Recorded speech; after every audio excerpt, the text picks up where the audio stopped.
Hi friends, welcome to அன்புடன் Ekanathan YouTube channel. நம்ம சேனலை இது வரைக்கும் சப்ஸ்கிரைப் பண்ணிக்கோங்க.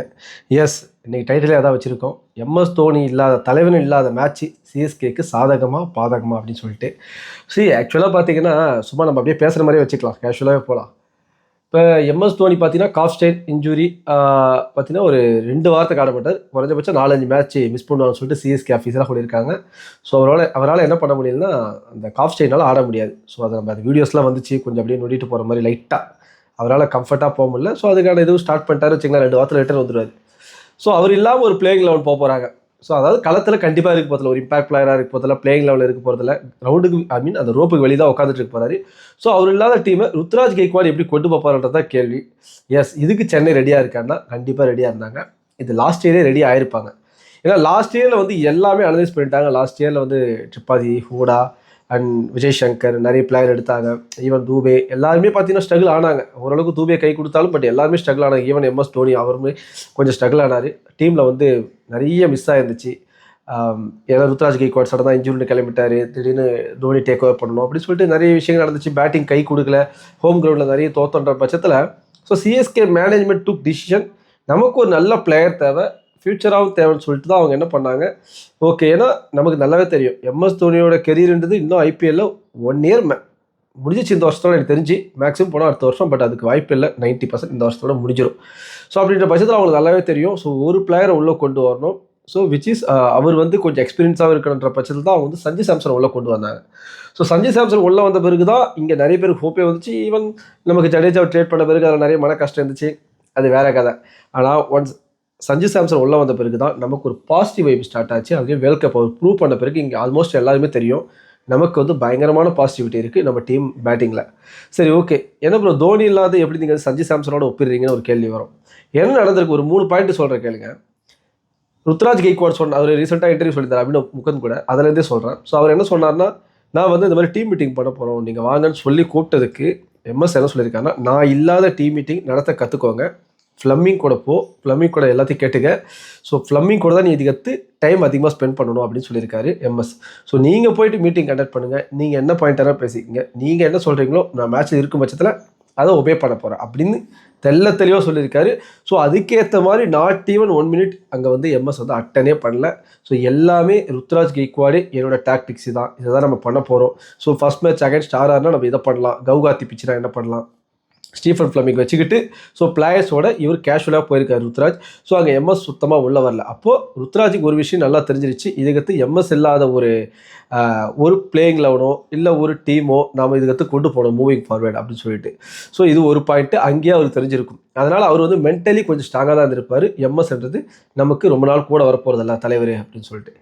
2வது பாயிண்ட் என்ன பார்த்தீங்கன்னா, சஞ்சு சாம்சன் 2-3 வருஷத்துக்கு முன்னாடியே இதுவும் அதே இன்டர்வியூ சொல்லியிருக்காரு, மீட் பண்ணும்போது சொல்லியிருக்காரு, சம்திங் ராங் வித் ஆர்ஆர். அது அவர் ஓப்பனாக சொல்லலை, எனக்கு இதுதான் பிரச்சனை ஆர்ஆர்னு அவர் சொல்லாமல் டைரெக்டாக என்ன கேட்டிருக்காருன்னா, சிஎஸ்கேவோட டீம் எப்படி, அவங்க மைண்ட் செட் எப்படி, அந்த டீமோட அப்ரோச் எப்படி, உள்ளே எப்படி இருப்பாங்க, வெளியே எப்படி இருப்பாங்க, மற்றவங்க சொல்கிற மாதிரி உண்மையிலே ஃபேமிலியாக தான் இருக்காங்களா அப்படின்றது எல்லாமே கேட்டிருக்காரு. அதுக்கு ருத்ராஜ் நிஜமாவே 100% அதர் ஃப்ரான்ச்சைஸிலாம் எனக்கு எப்படி இருக்குன்னு தெரியாது, பட் இங்கே வந்து அவங்களுக்கு போகிறதுக்கு மனசு இருக்காது, அந்த மாதிரி இந்த ஃப்ரான்ச்சைசி. ஸோ அதிகமாக உள்ளே வந்து இன்வால்வ் கேள்வி கேட்க மாட்டாங்கன்னா இங்கே நிறைய டீமோட ஓனர்ஸ் வந்து மேட்ச் முடிஞ்சோடனே நம்ம அந்த குணேகெல்லாம் பார்க்கலாம், மேட்ச் முடிஞ்ச உடனே கேப்டன் சரி பிளேயர்ஸ் பிடிச்சி வாங்குவார், இல்லை ஃபேஸ் ரியாக்ஷன் காட்டுவார் மேட்ச் அப்பு. அது 100% இங்கே கிடையாது. மேபி ஆர்ஆரில் என்ன போச்சுன்னு தெரியல. So took decision Sanju Samson. So Sanju Samson என்ன சொல்லியிருக்காருன்னா, நான் உள்ளே வரதுனால உனக்கு கேப்டன்சியில் பிரச்சனை வரும்னு நினைக்காத, எனக்கு உள்ளே வந்து ஃப்ரீடமாக ஆடணும்னு நான் நினைக்கிறேன். ஸோ எனக்கு தெரிஞ்சு நான் ஆடணும், ஸோ நீ கேப்டனாக இருக்கிறதுல எனக்கு சந்தோஷம், ஆஸ் வி ஆர் ஃப்ரெண்ட்ஸ் அப்படின்னு சொல்லியிருக்காரு. ஸோ அங்கேயே ஒரு பாசிட்டிவ் ஜோனு ருத்ராஜ் ஸ்டார்ட் ஆயிருக்கு. ஆஹா, நம்ம தனிமரம் இல்லை எம்எஸ் போன பிறகு நமக்கு இன்னொரு எக்ஸ்பீரியன்ஸ் கை சஞ்சு சாம்சன் இருக்காரு, நம்ம 2 பேரும் போகலாம் அப்படின்ற மைண்ட் செட் அங்கேயே ஃபிக்ஸ் ஆகிருக்காரு. லாஸ்ட் இயர் இன்னும் கொஞ்சம் கிளியராக ஃபிக்ஸ் ஆகிருக்கும். ஸோ அதன் அடிப்படையில் இன்னமும் ஒரு தைரியமாக இருப்பார்.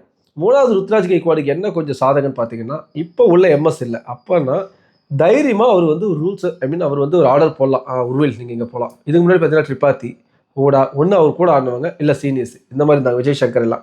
ஸோ இப்போ வந்து அந்த பிரச்சனையே கிடையாது எம்எஸ். ஸோ இப்போ அந்த பிரச்சனை கிடையாது, தைரியமாக உள்ள அவர் தான் captain. So Sanju Samson as usual keeping மட்டும் நிற்க போகிறார். அதனால் அவர் பிரச்சனை கிடையாது, அவர்கிட்ட எந்த பிரச்சனையும் கிடையாது. அப்போ ஃபீல்டிங் செட்டை அவர் நினச்ச மாதிரி உருவில் எங்கனால போடலாம். ஒரு கார்த்திக் சர்மா, ஒரு பிரசாந்த் வீர், மற்றபடி தூபே யாருனாலும் எங்கனாலும் மூவ் பண்ணலாம். சின்ஸ் இஸ் கேப்டன், அந்த இவர் தான் இப்போதைக்கு சீனியர் மாதிரி இவங்களுக்கெல்லாம். ஸோ அந்த மைண்ட் செட், அந்த இது வந்து இப்போ ஆட்டோமேட்டிக்காக வந்திருக்கும். ஸோ இப்போ ஒரு விஷயம் தான் உங்களுக்குள்ளே ஓடும், இல்லை ப்ரோ என்ன இருந்தாலும் 2 விஷயத்தில் வந்து கொஞ்சம் நம்ம வந்து அதுலேயும் பர்டிகுலர் ஒரு விஷயத்தில் லைட்டாக நம்ம ட்ராப் ஆகும்னா எம்எஸோட கீப்பிங் நம்ம மிஸ் பண்ண போகிறோம். எஸ், ஸோ களத்துக்குள்ளே வந்த பிறகு என்ன ஆகுன்னா, எம்எஸ் தோனி பண்ணுற ஸ்பீட் ஸ்டம்பிங்கு நம்ம சஞ்சு சாம்சனோட எதிர்பார்க்க முடியுமான்னா கொஞ்சம் கஷ்டம். அதுக்கு வந்து வேர்ல்ட் கப்லேயே ஒரு எக்ஸாம்பிள் காட்டினாங்க, எந்த அளவுக்கு கொஞ்சம் ஒரு 2 செகண்ட்ஸ் வந்து இல்லை 1 செகண்ட் வந்து சஞ்சு சாம்சன் ஸ்லோவாக இருக்காருன்னு கீப்பிங்கில். எஸ்பெஷலி கம்பேர்ட் டு எம்எஸ் நிறைய பேர் ஸ்லோவாக தான் இருக்காங்க, அது not only Sanju Samson. So அப்படின்னு வரும்போது பார்த்தீங்கன்னா சஞ்சு சாம்சன் கொஞ்சம் அந்த ஒரு இது தான் தவிர மற்றபடி அவருக்கும் ஒரு எக்ஸ்பீரியன்ஸ் இருக்குது. என்னென்னா ஒரு ஃபீல்டிங் இங்கே தான் நிற்க வைக்கணும் ருத்ராஜ் கிட்ட அவர் கேட்டால் கேட்கும் பட்சத்தில், ருத்ராஜ் கேக்வாட் கேட்கும் பட்சத்தில் கண்டிப்பாக சொல்லுவார். ஸோ 2வது இங்கே தான் வந்து ஒரு முக்கியமான விஷயம், இது வந்து கொஞ்சம் சாதகம் யாருன்னா ருத்ராஜ். அது என்னென்னா மேட்ச் கொஞ்சம் டஃப்பான சுச்சுவேஷனில் போது என்ன பண்ணணும் தெரியாத பட்சத்தில் அங்கே தலைவர் வெளியே தான் இருக்க போகிறாரு, ஏதாவது ஒப்பீனியன் வரலாம். அதை தாண்டி Sanju Samson lot of experience as a captain. So நிறைய அவர் பார்த்துருக்காரு, அவர் சைட்லேருந்து அவர் பார்த்துருக்காரு, ஒரே டீமுக்கு. அதாவது ருத்ராஜும் சாம்சன் ஒரே டீம்லேருந்து பார்க்கல, ருத்ராஜ் வேறு டீம்லேருந்து பார்த்துருக்காரு, சஞ்சு சாம்சன் வேறு டீம்லேருந்து பார்த்துருக்காரு. ஸோ 2 பேர் தனித்தனியாக இருந்து நிறைய இந்த மாதிரி சுச்சுவேஷனை பார்த்துருப்பாங்க. ஸோ யாரை கொண்டு வரலாம், எந்த பவுலர் உள்ளே போடலாம், இப்போ யாரை என்ன பண்ணலான்றது, ஒரு டெத் ஓவர் வரும்போது இத்தனை ரன் அடிக்கணும் எதிரணி அப்படின்னா அந்த ஒரு இடத்துல சஞ்சு சாம்சன் டெஃபினட்டாக கை கொடுப்பார் ஃபார் ருத்ராஜ் கெய்க்வாட். ஸோ அந்த ஒரு பாசிட்டிவுமே ருத்ராஜ் மைண்ட் செட்டில் இருக்கும். ஸோ இப்போ இங்கே தான் ஒரு கிரிட்டிக்கலான ஒரு இடம் வருது. ப்ரோ எல்லாம் ஓகே ப்ரோ, ஒரு சேசிங்னு வருது, ஒரு 20 பால் 45 அடிக்கணும், 2 விக்கெட்டு 3 விக்கெட் தான் மேட்ரு கிடையாது, நம்ம ஜெயிச்சிருவோம் எல்லாருமே தெரியும். But 7 wicket bro, 6 wicket bro, ஆப்போசிட்டில் ஒரு டீசெண்டான ஒரு லோயர் ஆர்டர் பேட்ஸ்மேன், அந்த அளவுக்கு ஆல்ரவுண்டர் கிடையாதுன்னு வச்சுப்போம், எப்படி ப்ரோ ஃபினிஷ் பண்ணுவாங்க? எம்எஸ்னால ஒரு ஐடியா இருக்குது அப்படின்னா இங்கே தான் பக்கா பிளான் பண்ணியிருக்காங்க சிஎஸ்கே. லாஸ்ட் 1.5 மந்த் அவங்க என்ன பண்ணியிருக்காங்கன்னு நான் சொல்கிறேன். ப்ராக்டிஸ் மேட்ச்சில் வந்து ஃபஸ்ட்டு கார்த்திக் சர்மாவை கூப்பிட்டாந்து எம்எஸ் டைரெக்டாக இன்வால்வ் ஆகி நீ வந்து எப்படி ஆடுற பார்க்கலாம், டெத் ஓவர் எப்படி ஆடுன்னு சொல்லிட்டு ஃபஸ்ட்டு அவர் வந்து ப்ராக்டிஸ் மேட்ச்சில் ரொம்ப டஃப்பான பால், யோக்கரு ஸ்பின்னு எல்லாமே கொடுத்து எக்ஸ்ட்ரா பவுன்ஸ்லாம் போட வச்சு எப்படி ஆடுற, என்ன ஷாட்டுன்னு போடுறேன்னு சொல்லிட்டு, என்ன ஷாட் எப்படி ஆடுறன்னு சொல்லிட்டு இவங்க ட்ரை பண்ணியிருக்காங்க.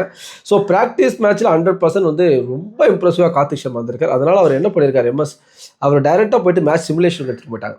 ஸோ மேட்ச் சிமுலேஷன் ஆல்ரெடி பல வீடியோஸில் எக்ஸ்பிளைன் பண்ணியிருக்கேன். ஸோ ப்ராக்டிஸ் மேட்ச்ன்றது ஜஸ்ட்டு உனக்கு பால் போடுவாங்க, நீ எல்லா பாலையும் ஸ்ட்ராங்காக வீக்கானு கண்டுபிடிக்குது. ஸோ எல்லா பாலையும் நீ ஸ்ட்ராங்காக இருக்கும் பட்சத்தில் ஒரு சிமுலேஷனில் ஒரு சினாரியோ கொடுப்பாங்க. ஆஸ் யூஷுவல் நம்ம டீமை கூப்பிட்டு ஃபீல்டிங் செட் பண்ணிவிட்டு டஃப்பான பவுலர் கூப்பிட்டு போட வச்சு, ஸோ இந்த இடத்துல நீங்கள் என்ன பண்ணலான்னா ஒரு 16 பால் 40 அடிக்கணும், இல்லை 35 அடிக்கணும், விக்கெட்டு 7, நீங்கள் தான் கடைசி பேட்ஸ்மேன். ஸோ 2-3 சினாரியோ கொடுப்பாங்க, நீங்கள் தான் கடைசி பேட்ஸ்மேன். எடுத்தாப்பில் ஓகே தூபே இருக்கான்னு வச்சுப்போம், அது ஒரு சினாரியோ. 16 பால் 35, இப்போ தூபியும் அவுட் ஆகிட்டார், 15 பால் 30. இப்போ வந்து அகில் ஹுசைனோ இல்லை ஒரு 100 அமுத்தா நிற்கிறாரு, சிங்கிள் எடுத்தால் அவர் அவுட் ஆகிடுவார், நீங்கள் எப்படி கொண்டு போவீங்கன்ற மாதிரி நிறைய சிமுலேஷன் கொடுத்துருக்காங்க. அது எம்எஸ் கைட் பண்ணியிருக்காரு. ஸோ 90% வந்து கார்த்திக் சர்மா ப்ரூவன். ஸோ இதில் வந்து என்ன ஒரு விஷயம் தெளிவாக தெரியுதுன்னா, Karthik Sharma going to play all matches definitely. I mean MS இல்லாத பட்சத்தில் சொல்கிறேன், இருக்கும் பட்சத்தில் கூட எனக்கு தெரிஞ்சு பிளேயிங் லெவலில் வர வாய்ப்பு இருக்குது. பட் இந்த ஃபஸ்ட்டு 4 மேட்ச் நான் சொல்கிறேன். ஸோ டெஃபினட்டாக பிளேயிங் லெவலில் கார்த்திக் சர்மா எம்எஸ் தோனியோட ரோலை பண்ண போகிறாரு, இதில் எந்த ஒரு மாற்று கருத்தும் கிடையாது. ஃபினிஷிங் ரோல் கார்த்திக் சர்மாட்ட கொடுக்க போகிறாங்க. ஸோ இதுதான் வந்து ஒரு முக்கியமான விஷயம். ஸோ கார்த்திக் சர்மாவை அதுக்கு தயார்படுத்தி வச்சுட்டாங்க. ஸோ அப்படி ஒரு சுச்சுவேஷன் ஃபஸ்ட் மேட்சே உருவாகுமா நமக்கு தெரியாது, உருவாகும் பட்சத்தில் அதுக்கும் கார்த்திக் சர்மா தயாராக இருக்க போகிறார். ஓகேங்களா? ஏன்னா இதுக்கு முன்னாடி ஆன மேட்ச்சில் அதை அவர் பண்ணியிருக்கான்ற மாதிரி நிறைய ப்ரூஃப்ஸ் இருக்குது. ஸோ அந்த மாதிரி ஒரு ஷாட் அவர் அடிக்கிறார். ஸோ ஹிட்டிங் எபிலிட்டி பயங்கரமாக இருக்குது. ஸோ அதை நம்ம வீடியோஸே பார்த்தோம். இப்போ இங்கே நிறைய பேருக்கு ஓகே ப்ரோ தோனி வெளியே இருக்காரு, அப்போ பிளேயிங் 11 செட் ஆகிடுச்சு, இப்போ என்ன பிளேயிங் 11 நீங்கள் கொடுப்பீங்க அப்படின்னு கேட்குறீங்க. இங்கே ஒரு நல்ல ஒரு சினாரியோ நான் எடுத்து வந்திருக்கேன், 2 சினாரியோ. ஸோ 2 சினாரியோ பார்த்தீங்கன்னா சின்ன சின்ன ஒரு மாற்றம் பண்ணியிருக்கேன். அது சிஎஸ்கே பண்ணுவாங்கன்னு தெரியாது. என்னோட இதுபடி பிளேயிங் 11 படி நான் போகிறேன். ருத்ராஜ் கெய்க்வாட், சஞ்சு சாம்சன். ஸோ அவர் சொல்லியிருக்காரு நான் அதை ஓப்பன் பண்ண போகிறான்ட்டு. பட் இதில் எனக்கு சின்ன இன்னமும் கொஞ்சம் உறுத்திட்டுருக்கு, அது ஒரு தப்பான டிசிஷனாக இருக்குமோ. தலைவன் வந்து ருத்ராஜ் வந்து ஆயுஷ் மாத்திரையோட சஞ்சு சாம்சனும் ஆயுஷ் மாத்திரையும் போனால் நல்லாயிருக்கும், 1 டவுனில் ருத்ராஜ் வந்தால் நல்லா இருக்குமோன்னு எனக்கு தோணுது. பட் எப்படி யோசிப்பாங்க தெரியல. எனவே டாப் 3 இவங்க தாங்க, ருத்ராஜ், சஞ்சு சாம்சன், ஆயுஷ் மாத்திரை. பட் நிறைய பேர் எனக்கு பிளேயிங் 11 சென்ட் பண்ணுறீங்க. ஆயுஷ் மாத்திரை இல்லாத ஒரு பிளேயிங் 11 சிஎஸ்கே போக மாட்டாங்க, நான் தான் சொல்லுவேன். அகைன் பார்த்தீங்கன்னா டிவா பிராவிஸ் உள்ள கொண்டு வராங்க, சிவம் தூபே. ஸோ இந்த இடத்துல பிரசாந்த் வீர், கார்த்திக் சர்மா நான் சொன்ன மாதிரி finisher role, Noor Ahmad, Matt Henry, Khaleel Ahmed. So Anshul Kamboj. இப்போ நீங்கள் கேட்கலாம் ப்ரோ ஒரு Akeal Hosein, Jamie Overton. Yes கண்டிப்பாக 4th foreigner depends on the pitch. இப்போ கவுகாத்தி எடுத்துக்கங்க, அந்த அளவுக்கு ஸ்பின்லாம் கிடையாதுங்க அங்கே. அது ஃபுல்லாகவே பேஸ் தான். அது ஈஸியாக சேஸ் பண்ணலாம் டார்கெட்டை. ஸோ யார் போட்டாலும் அடிக்க போகிறாங்க, பேஸுக்கு நல்லா அடி விடும். ஸோ என்னை பொறுத்த வரைக்கும் ஐ மீன் ஸ்பின்னுக்கும் பெருசாக அங்கே எடுப்படாது. ஸோ பேஸுக்கு தான் போவாங்க. அப்படி போகிறப்ப எனக்கு தெரிஞ்சு ஒரு ஜேமி ஓவர்டனை கொண்டு வரலாம், அந்த மாதிரி யாரா கொண்டு வருவாங்க. வேறு வழியில் இப்போதைக்கு, ஏன்னா ஸ்பென்சர் ஜான்சன் இப்போதைக்கு அவைலபிள் இல்லை. ஸோ அப்படி இல்லையா இந்த ஒரு பிளேயிங் லெவல் போவாங்க. இது என்னன்னு பார்த்தீங்கன்னா எனக்கு தெரிஞ்சு ஒரு சின்ன சேஞ்ச். ருத்ராஜ் கேக்வாட், சஞ்சு சாம்சன், ஆயுஷ் மாத்ரி, டிவால் பிரவேஷ், சிவன் துபே, கார்த்திக் சர்மா, பிரசாந்த் வீர், அகில் ஹுசைன், நூர் அகமத், மேட் ஹென்றி, கலீல் அகமத். ஏன் அகில் ஹுசைன், நூர் அகமத் போகிறாங்கன்னா, ஸோ அகில் ஹுசைன் லெஃப்ட் ஆம் தான், நூர் அகமத் லெஃப்ட் ஆம் தான். பட் நூர் அகமத் வந்து ரிஸ்ட் ஸ்பின்னர், அகில் ஹுசைன் வந்து ஃபிங்கர் ஸ்பின்னர், அதாவது ஆர்த்தடாக்ஸ். ஸோ அதன் அடிப்படையில் பார்க்கும்போது எனக்கு தெரிஞ்சு இப்படி போகலாம்னு தோணுது. பட் எனக்கு இன்னொரு ஐடியா இருக்குது. ஒரு ஆஃப் ஸ்பின்னர் தேவை, மேத்யூ ஷாட்டியாக உள்ளே கொண்டு வரக்கூடாது இன்ஸ்டெட் ஆஃப் அகில் ஹுசைன். அப்படியே எனக்கு ஓடிட்டுருக்கு என் மைண்டில். அப்படி கொண்டு வரும்போது பிரில்லியன்ட் 11 இது. இந்த இடத்துல எனக்கு ஏன்னா மேத்யூ ஷாட்டில் அடிலாம் பார்த்தேன், நான் ஃபுல்லாக அவரோட ஹைலைட்ஸ் தான் பார்த்தேன். செம்ம அடி அடிக்கிறார், பவுலிங் ஓரளவுக்கு போகிறாரு. ஸோ ஒரு ஆஃப் ஸ்பின்னர், நல்ல தரமான ஆஃப் ஸ்பின்னர் வேணும் தான் நம்ம போய் தான் ஆகணும். ஏன்னா அடிஷ்னலாக ஆல்ரெடி பிரசாந்த் வீர் இருக்கார். பிரசாந்த் வீரும் ஒரு பயங்கரமான லெஃப்ட் ஆம் ஆர்த்தோடாக்ஸ் தான். ஸோ அப்படி இருக்கும் பட்சத்தில் நாம் ஏன் அடிஷ்னலாக அகில் ஹுசைன் போகிறது? ஏன்னா 100 அகமத் டிஃபால்ட்டாக இருக்க போகிறாரு. ஸோ அதனால தான் சொல்கிறேன். ஸோ 4 ஃபாரின் பிளேயர் பொறுத்த வரைக்கும் நம்ம டிவால் பிரேவிஸாக இருக்கட்டும், நூர் அகமத்தாக இருக்கட்டும், மேட் ஹென்றி எல்லா மேட்சும் ட்ராவல் பண்ணுவாங்க. இதில் ஸ்பென்சர் ஜான்சன் வரும்போது மேட் ஹென்றி கொஞ்சம் விலகுவாரா இல்லை அவரும் இருப்பாரான்னு தெரியாது. ஏன்னா அடிஷ்னலாக இன்னொரு ஸ்பின்னர் கொண்டு வரணும். So Prashant Veer, Matthew Short and Noor அகமத்தில் இருக்கும்போது அந்த ஸ்பின்னிங் பயங்கரமாக இருக்கும் அந்த எபிலிட்டி. பட் பழைய சேப்பாக்க இருந்தால் கண்டிப்பாக இதுதான் காம்பினேஷன் வந்திருக்கும். இல்லை ஸோ ஒரு கட்டத்தில் நான் என்ன முடிவுக்கு வர போகிறேன்னா, இதெல்லாம் ஒரிப்படுறதுக்கு எதுவுமே கிடையாது. நாம் தயாராகிக்கணும். மேனேஜ்மெண்ட் தயாராகிடுச்சு, நாம் தான் அதுக்கு தயாராகலை. ஸோ எம்எஸ் இல்லாத பிளேயிங் லெவன் எப்படி ப்ரோ, எம்எஸ் இல்லைனா எப்படி ப்ரோ, எல்லாத்துக்குமே ரெடியாக இருங்க. So first 4 match. இதில் இன்னொரு கொஷின், மேசிவ் கொஷின் என்னன்னா, நிறைய பேர் கேட்டது என்ன ப்ரோ, எம்எஸ் இல்லாத ஒரு பிளேயிங் லெவலில் ஃபஸ்ட்டு 4-5 மேட்ச் சிஎஸ்கே ஜெயிச்சிச்சு ப்ரோ, ஜெயிச்சிச்சு, நீங்கள் எப்படி ப்ரோ போவீங்க அப்படின்னு ஒரு கேள்வி வருது. எம்எஸ் தோனி இல்லை, ஆனால் பிளேயிங் அவர் இல்லாமல் போய் ஒரு 4-5 மேட்ச் ஆடி 5ல் 4 மேட்ச் ஜெயிச்சிட்டாங்க. இப்போ என்ன காம்பினேஷன், எம்எஸ் திரும்ப வராருன்னா டெஃபினட்டாக ஆட வைப்பாங்க. இம்பாக்ட் பிளேயராக போக தான் எனக்கு தெரிஞ்ச வாய்ப்பு இருக்குது. நான் கீப்பிங் மட்டும் பண்ணுறேன், பேட்டிங் எனக்கு பதில் யாரும் ஆகட்டும் அப்படின்னு ஒரு மேபி போகலாம் அப்படின்னு எனக்கு தோணுது. பட் நம்ம அவரோட மைண்ட் தாட்டை யாருமே இந்த உலகத்தில் இது வரைக்கும் யாரும் ப்ரெடிக்ட் பண்ணதில்லை, நாமளும் ப்ரெடிக்ட் பண்ண முடியாது. ஸோ இதுதான். ஸோ என்னை பொறுத்த வரைக்கும் எந்த ஒரு பெரிய பாதகமும் கிடையாது, சாதகம் தான் எனக்கு தெரிஞ்சு சிஎஸ்கேக்கு. ஸோ எம்எஸ் வந்து அவருக்கே தெரியும் நம்ம டைம் ஓவர் ஆகிட்டுருக்கு. நாம் கொஞ்சம் எனக்கு சில பேர் சொல்கிறாங்க இது இன்ஜுரிலாம் கிடையாது, சும்மா ஃபேக். அப்படிலாம் கிடையாதுங்க. பிளேயிங் லெவலில் அவர் இல்லைன்னு விருப்பப்பட்டு அவராக உட்காந்துக்க போகிறாரு. ஸோ அதெல்லாம் எதுவும் கிடையாது. அவருக்கு கொஞ்சம் இன்ஜுரி தான். ஸோ அவர் இல்லாத பிளேயிங் லெவலை பார்க்க போகிறாங்க சிஎஸ்கே. நீங்கள் ரெடி ஆகிக்கிங்க, நானும் ரெடி ஆக போகிறேன்.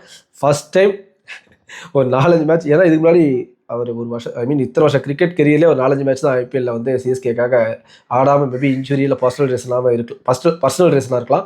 மற்றபடி ஃபஸ்ட் டைம் பார்த்தீங்கன்னா இன்ஜுரியால் உட்கார போகிறாரு. ஸோ வாங்க பார்க்கலாம்.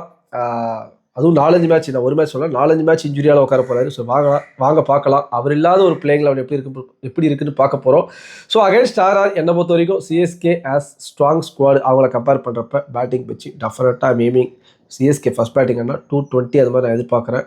ஸோ அதை டிஃபெண்ட் பண்ணக்கூடிய பவுலிங் நம்மகிட்ட இருக்குது. அது அடுத்தடுத்த வீடியோவில் பேசுவோம். ஸோ என்னை பொறுத்த வரைக்கும் நான் என்ன at the end of the detail சொல்கிறேன்னா, சிஎஸ்கேக்கு எல்லாமே சாதகமாக தான் இருக்குது. Have a great hope. Thank you, by.